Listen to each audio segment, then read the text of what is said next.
முள்ளிவாய்க்கால் போயிருந்தேன். அந்த முல்லைத்தீவையும் மோதி வந்தேன். முள்ளில் கிழிந்த என் கண்களிலே நீர் முட்டித் தெரித்ததை யார் அறிவார்? ஆனந்தபுரத்தை கடக்கையிலே என் ஆவி துடித்ததை என்ன சொல்ல? நானந்தத் துயரம் சொல்வதற்கு என் நாவிடும் பாடு கொஞ்சமல்ல. இந்த இடம்தான் அந்த இடம், எம் லட்சம் உயிர்களைக் கொன்ற இடம்.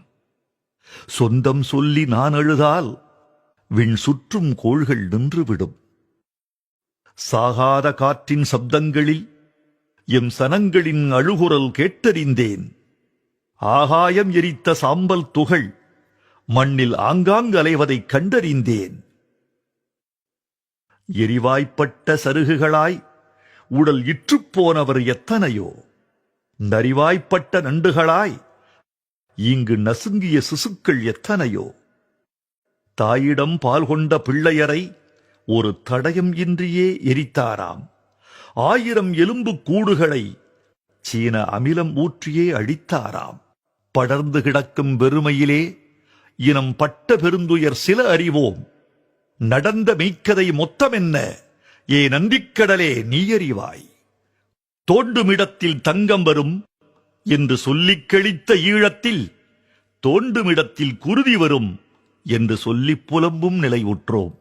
மைநீட்டிச் செய்த நிறம்படைத்த பல மங்கையர் கூந்தலில் பூவும் இல்லை. கை நீட்டிப் பார்த்தேன் தோழர்களே, சில கரங்களும் இல்லை கைகுலுக்க. மண்ணில் விழுந்த மழைத்துளிகள் அவை மண்ணில் தொலைந்து போவதில்லை. எண்ணில் அடங்கா உயிர் தியாகம் வெறும் இறப்பு கணக்கில் சேர்வதில்லை. அழிந்து போனது போலிருக்கும் ஆயின் அருகும் புல்லுக்கு அழிவேது. பொழியும் ஒரு துளி பட்டவுடன் அது பொட்டென்றெழுமே அழியாது. எந்த யுகத்தில் போர்கள் இல்லை, அட எந்த யுகத்தில் தோல்வி இல்லை. அந்த யுகத்தை எருவாக்கு, நீ அடுத்த யுகத்தை உருவாக்கு.